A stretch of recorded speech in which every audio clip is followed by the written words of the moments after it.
Igbo bụ Igbo birikwanụ. Tata be ka ọma na ana Igbo. Wee sị na ọ ya adịrị Igbo bụ Igbo mma. Ebe ọbụla Igbo bụ Igbo ịnọ, ọ ga-adịrị gị na mma tata be eke. Asị m na ọkụ eke ga-achasa gị. Obere oge anyị abanye n'ọnwa agwụ bụ ọnwa ise n'uwe okike. O nwere kọmentị alụ mere Igbo Nnamdi Kanu Mekili oge gara aga. O kwuru sị after the 14 days na o nwere ife ga-eme n'ala Igbo, na ọtụtụ ndị Igbo ga-anwụ, fanwụsịa dem Biafra will come. Ife a bụ statement ya gal viral mana Twitter mana Facebook. Now, asị m ka m remind ya Nnamdi Kanu na 14 days nwa o nyelu ultimatum agagụkwọ, and na o nwere ife na-eme. Biafra is not coming. Maka na ife nkata ha na-akpa bụ ibudata ọgụ n'ala Igbo. Nke mbụ bụ na agaghị anụ ọgụ n'ala Igbo. Nke anyị nụrụ anụ over 3 million ụmụ Igbo nwụrụ. Anyị agaghị anụzi ọgụ ọzọ. Ọ ife ndị ichie kwuru.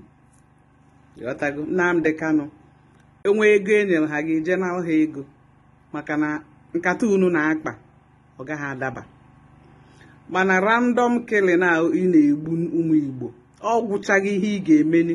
Ọ bụrụkwa ka unu kwadotekwa on a large scale wee nụọ ọgụ wee sọọkụkwa energy ụmụ Igbo, blood ụmụ Igbo, DNA ụmụ Igbo in a large scale, ọ gaghị emezi. Anyị na-echeritakwa gị na Biafra is coming. Isi anyị nọ 14 days. Ọ gagụkwọ igbuo n'ọbara ụmụ Igbo. Even ndị iko nsọ nwanụ nwụrụ iriplesiri ndị ga-achị ya. Dragon na Okeke na Okafọ itinyesila ebe a. Ereduz kwugo ndị afọ ebele m na-emelu ụmụ Igbo na-atụghị ndụfa. Ibiri na United Kingdom na-elive at large with your family and your wife and your girl mistresses and your children. Ị na-ebiri ndụ gị. Ụmụ atụrụ pụta na-atụghị ndụ ha na-anwụ. Anyị ada emezili ha ebere maka onye tụghị ndụ ọnwụ. Biafra is coming. Nye ha Biafra. Nye ha Biafra maka na ịgụrigo brain ha. Fada ajụzi gị ajụjụ maka ha kwesịrị kịta ịpụta na-ajụsị kezi Biafra kwesị anyị 14 days ọgago na-eri oge. Kedu Biafra nwa na ụmụ Igbo ga-anwụ, na a ga-egbu ụmụ Igbo egbusie fada Biafra will come. Nkata unu na-ekonu kọma gị na ndị federal gọọmenti ọ gaghị adaba. Ka m gwazie unu ife unu na-eme Nnamdi Kanu gị na ndị otu gị. Ịbụ a Zionist Jesuit agent. Ọ ife ị na-arụ. Distraction, ihe niile unu na-ekonukọ n'ala Igbo wu distraction. Agenda bụ depopulation. Na ozi bụ na ndị ugwu na-asịzi Igbos are ingrate, Igbos are terrorists, Igbos bụ problem of Nigeria. Na ha na ndị Igbo achọ agaghị anọkọzi, na ha agaghị abụzi one Nigeria, onye ọbụla n'ọrụ onwe ya. Mechaa the declaration sign ya. Nkata unu na-akpa ọ gaghị adaba. Ọ gaghị adaba.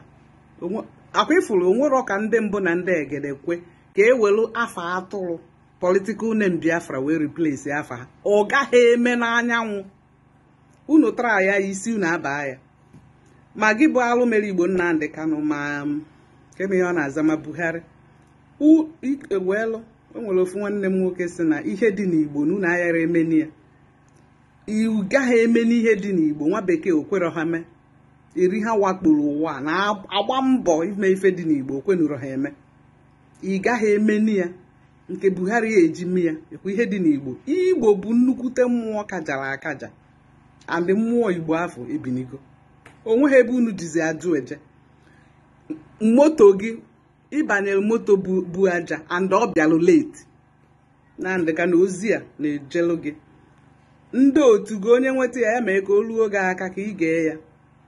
Clone ịbịalụ possessed by evil si n'aka nwa bekee, evil si na nature possessed gị wee pụta na-asịrị ụmụnne gị asị, na-amị ọbara ụmụnne gị, na-egbu ha steady, na-asịrị ha asị Biafra is coming, Biafra is coming. Ịbịa mana o dolu gị anya na Biafra is not coming.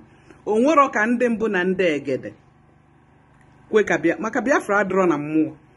A chalenji na m ọtụtụ ụmụ ndị otu gị sifa jee gbaa afa na ha bụ ndị Igbo, ha jee jụọ ese na mmụọ. Gịnị bụ Biafra nke Ojukwu mekatara Okweriame butere ego nna ya megide Okweriame kpọkọrọ ụmụ Igbo kwara ha ọkụ n'ọnwụ.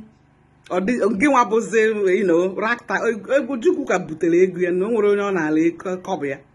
Ngị nwa ọ bụrụ ego ka iji, ọ bụrụ agenda ka iji, ọ bụrụ planụ ka iji. Ihe ịbịalụ n'ọbụ Zionist Jesuit agent igbu ụmụnne gị, imi ọbara ụmụ Igbo ife ịpụtara. Mana agbacha ọsọ agụọ maịl, maka na oge anọ n'ime ya kịta bụ Aquarius age, oge ndị Igbo, oge eziokwu.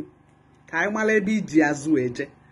Ọ random ndị na-amị ọbara na-egbu unu ji eme ritual, eme sacrifice, wee na-hold on to power. Maka na the currency to rise in power bụ blood.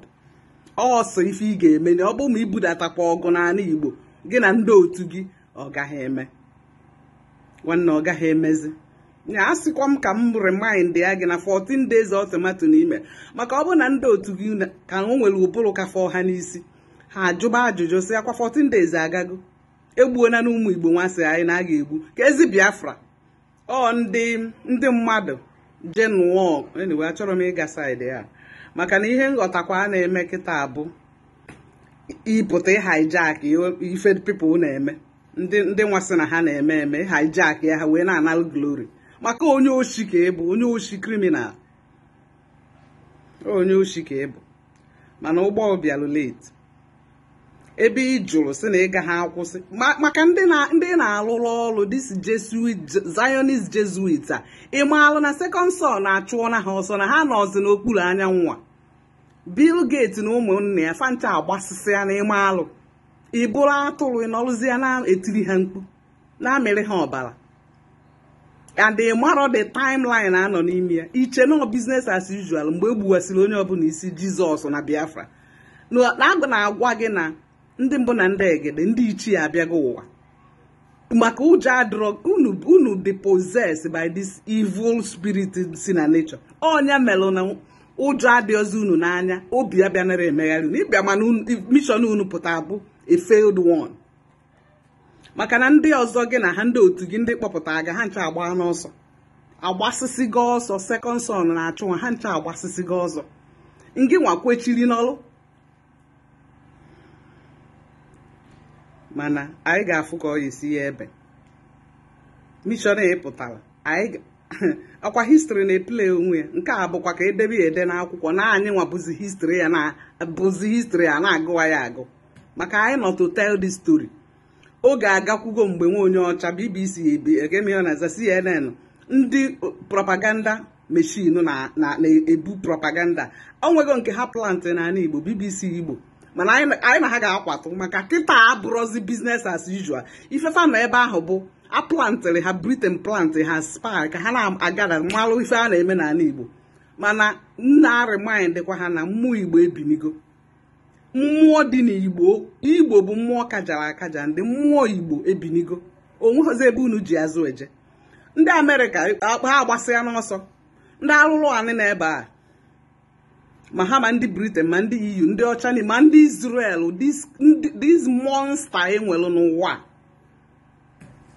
By the way, Facebook, anọkwa m na Facebook ọzọ. Maka na uche unu bụ na unu blọkụrụ unu ji app unu terrorize humanity.